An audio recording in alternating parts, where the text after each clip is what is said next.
Students आज हम लोग स्टार्ट करेंगे सोर्सेज ऑफ बिजनेस फाइनेंस। मतलब बेसिकली जो हम इस चैप्टर में चीजें पढ़ेंगे वो ये पढ़ेंगे कि हम लोग पैसा कहाँ कहाँ से लेके आ सकते हैं। फाइनेंस क्या होता है? मनी, ठीक है, पैसे के साथ रिलेटेड जितने भी हमारे फंक्शंस आते हैं।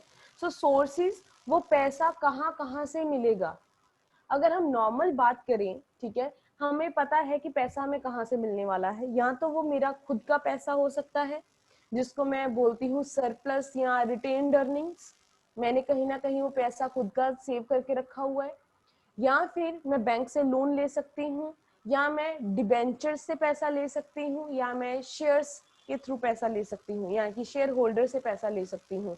सो ये हमारे पास बड़े सारे तरीके हैं जहां से मैं पैसा लेके आ सकती हूँ और बिजनेस में यूज कर सकती हूँ। अब क्वेश्चन ये रेज होता है कि पैसा कहाँ से लेके आया जाए कि हमें खर्चा कम पड़े। एक चीज याद रखना, आपकी बुक में बहुत बार एक वर्ड यूज होएगा, कॉस्ट ऑफ कैपिटल या cost of debt. Cost of debt, ठीक है। सो कॉस्ट ऑफ डेट होता क्या है कि जो आपने डेट, क्या है, जो पैसा आप लोगों ने उधार लेना है उसका खर्चा। अब उसका खर्चा क्या आता है? सो लिख लीजिए अपनी बुक्स पे cost of debt. For example कि मैं बैंक के पास गई और मैंने बैंक से लोन लिया, मेरे लिए तो वो उधार है क्योंकि मैंने उसको वापस करना है वो बैंक को। अब बैंक मुझे ऐसे तो नहीं पैसा दे देगा ना, अब मुझे रिटर्न भी करना पड़ेगा। तो जब मैं लोन लेके आई बैंक से तो मुझे हर महीने उनको क्या पे करना पड़ा? ब्याज, इंटरेस्ट पे करना पड़ा। वो मेरा क्या है? कॉस्ट है मेरी वो। अब समझ में आया कि जब भी आप लोग कोई पैसा लेके आते हो और उसके बदले में आप जो भी रीपेमेंट करते हो, जैसे आपने इंटरेस्ट दिया, शेयर्स के ऊपर डिविडेंड दिया, ठीक है, या डिबेंचर्स के ऊपर आपने इंटरेस्ट दिया, वो मेरे लिए क्या है? Cost of debt. तो जब हम लोगों ने पैसा बाहर से रेज करना है, सबसे पहले क्वेश्चन जो आता है, या सबसे पहले हम इसी चीज का ध्यान रखेंगे कि उसका कॉस्ट ऑफ डेट ज्यादा नहीं होना चाहिए, उसके ऊपर जो हम इंटरेस्ट पे कर रहे हैं वो ज्यादा नहीं होना चाहिए। क्योंकि अगर हमें लोन के ऊपर ज्यादा ब्याज पे करना पड़ेगा तो हमारे पास क्या बचेगा? तो हम ये चीजों का ध्यान रखते हुए हम जो है बाहर से पैसा रेज करेंगे।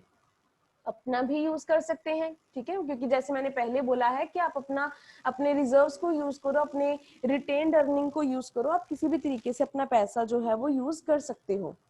अब थोड़ा बहुत तो आपको इस चैप्टर के बारे में समझ में आ गया कि मैं किस चीज के बारे में इस चैप्टर में डिस्कशन करूंगी। सोर्सेज, पैसा कहाँ कहाँ से आएगा। डिटेल में हम लोग जो है वो डिबेंचर्स के बारे में, अपने पैसे के बारे में, सब चीजों के बारे में डिटेल में पढ़ेंगे। तो फर्स्ट वन हम स्टार्ट करते हैं with concept of business finance, कि ये कंसेप्ट है क्या।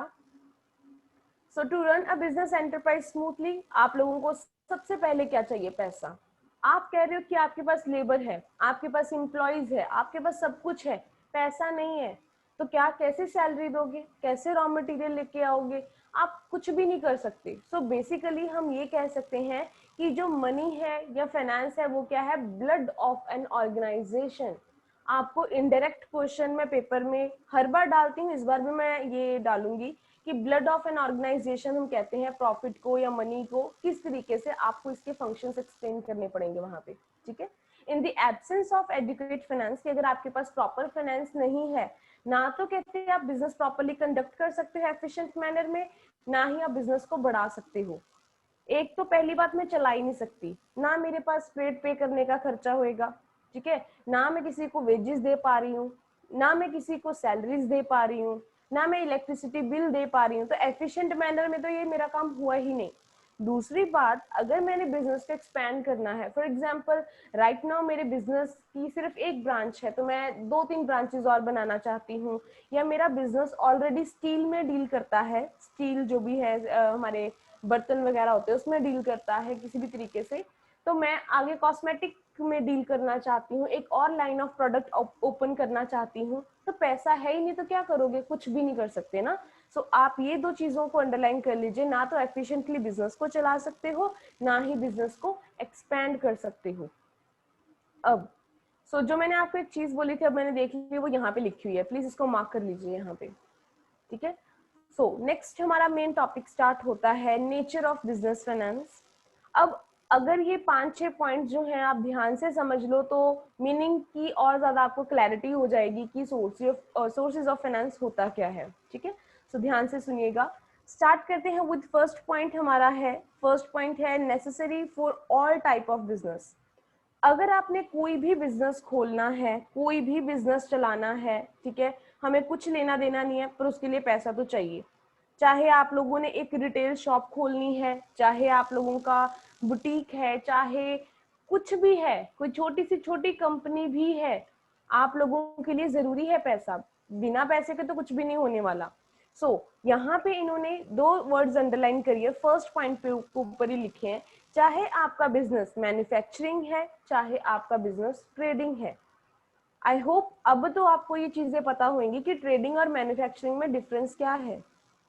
दोबारा बता रही हूँ, मैन्युफैक्चरिंग होता क्या है, जब आप लोग रॉ मटेरियल को कन्वर्ट करते हो फिनिश्ड गुड्स में, ठीक है। आपने कोई भी जैसे आपके पास कोई भी हम बोले कि सामान पड़ा था, प्लास्टिक से आप लोगों ने टॉयज बना दिए, ठीक है, प्लास्टिक से आप लोगों ने कुछ और बना दिया, तो वो मैन्युफैक्चरिंग है, आप कुछ बना रहे हो। ट्रेडिंग का मतलब क्या है, बाइंग एंड सेलिंग। आप कुछ प्रोड्यूस नहीं कर रहे हो, कोई भी प्रोसेसिंग नहीं कर रहे हो, कुछ भी मैन्युफैक्चर नहीं कर रहे हो, बनी बनाई चीजें लेके आए हैं और बेच दी हम लोगों ने, ठीक है। तो यहाँ पे ट्रेडिंग में सिर्फ और सिर्फ क्या होती है, बाइंग एंड सेलिंग, और मैन्युफैक्चरिंग में क्या होता है, प्रोडक्शन। कहते चाहे आपने प्रोडक्शन करनी है तब भी आपको पैसा चाहिए, ट्रेडिंग करनी है, बनी बनाई चीजें लेके आओगे तब भी तो खरीदोगे, पैसा होएगा तभी तो आप बनी बनाई चीजें लेके आओगे। फ्री में तो कोई चीजें दे नहीं देगा आपको कि आप चीजें ले लो और बेचो और पैसा कमाओ, ये चीज तो होने से रही। कुछ भी आपने करना है। और नेक्स्ट लाइन और लास्ट लाइन अंडरलाइन कर लीजिए, चाहे बिजनेस आपका छोटा है या बड़ा है, हर तरीके के बिजनेस के लिए पैसा जरूरी है। यहाँ तक क्लियर हो गया। अब हम बात करते हैं नेक्स्ट पॉइंट की, depends on the size of business, कि आपको कितना पैसा चाहिए ये डिपेंड करता है बिजनेस के साइज के ऊपर। जैसे हमने भी पढ़ा ना, स्मॉल और लार्ज साइज, अब यहाँ पे सेम आता है। So the quantity of finance directly depends on the size of business. In other words, more finance is needed to increase the size of business and vice versa. ठीक है। यहाँ पे लिखा है इन्होंने कि अगर आपने बिजनेस का साइज बढ़ाना है या साइज ऑलरेडी बड़ा है तो पैसा ज्यादा चाहिए, अगर आप लोगों को बिजनेस छोटा है तो पैसा कम चाहिए। ये नेचर है बिजनेस के, बिजनेस फाइनेंस का, कि पैसा किस तरीके से चाहिए, it depends on the size, कि जिस तरीके का आपका साइज होगा उतना ही पैसा रिक्वायर्ड होगा। नेक्स्ट वन लिखा है, includes all types of capital. आगे प्रॉपरली डिटेल में हमने ये चीज करनी है, पर यहाँ पे आपको ये चीज समझ में आ जानी चाहिए, पॉइंट ऐसे तो पढ़ नहीं लेंगे हम लोग। ऑनर्स कैपिटल और डेट कैपिटल। बच्चे ऑनर्स कैपिटल क्या होती है, ऑनर क्या है, मालिक, जो मेरा पैसा है। लिख लीजिए, जो एक ऑनर अपना पैसा यूज करता है वो किस तरीके से यूज कर सकता है। फॉर एग्जाम्पल लिखो, फॉर एग्जाम्पल आप लोगों ने अपनी रिटेन्ड अर्निंग्स यूज करी है, जिसको आप ये बोलते हैं ना कि आपने बचा के कुछ पैसा रख लिया है, जिसको रिजर्व्स बोल देते हो आप लोग। रिटेन्ड अर्निंग्स यूज करी हैं आप लोगों ने, आपने शेयर होल्डर से पैसा यूज किया है, क्योंकि मैंने आपको ये पहले चीजें बताई हैं कि share holders are the owners of the business. तो वो अगर ऑनर है हमारे तो पैसा तो वहां वहीं पे आएगा ना उनका। शेयर होल्डर फंड्स और रिटेन्ड अर्निंग्स और रिजर्व, ये हमारे कहाँ पे आते हैं, owners capital. Debt capital, debt क्या होता है, जो उधार है। अब ऑनर का तो कोई धार नहीं है ना, अगर मैं ये कह रही हूँ कि शेयर होल्डर हमारे मालिक हैं तो मालिक तो उधार नहीं है ना, अगर घर वाले मुझे पैसा दे रहे हैं तो मेरा कोई उधार नहीं है उनके ऊपर। डेट अगर बाहर से पैसा ले रहे हो तब मेरा उधार है। फॉर एग्जाम्पल लिखिए, डिबेंचर्स हो सकते हैं आप लोगों के, आप लोग क्रेडिटर्स से पैसा ले सकते हो, आप बैंक लोन ले सकते हो, ये तीन चीजें किसमें आती हैं, डेट कैपिटल में। यहाँ पे समझ में आ गया कि बिजनेस फाइनेंस क्या है। दो तरीके की यहाँ पे आपके पास कैपिटल है, एक ऑनर्स कैपिटल, एक है डेट कैपिटल जिसमें डिबेंचर्स, क्रेडिटर्स, बैंक लोन, ये चीजें आती हैं। अब नेक्स्ट वन लिखा है फ्लक्चुएटिंग नेचर।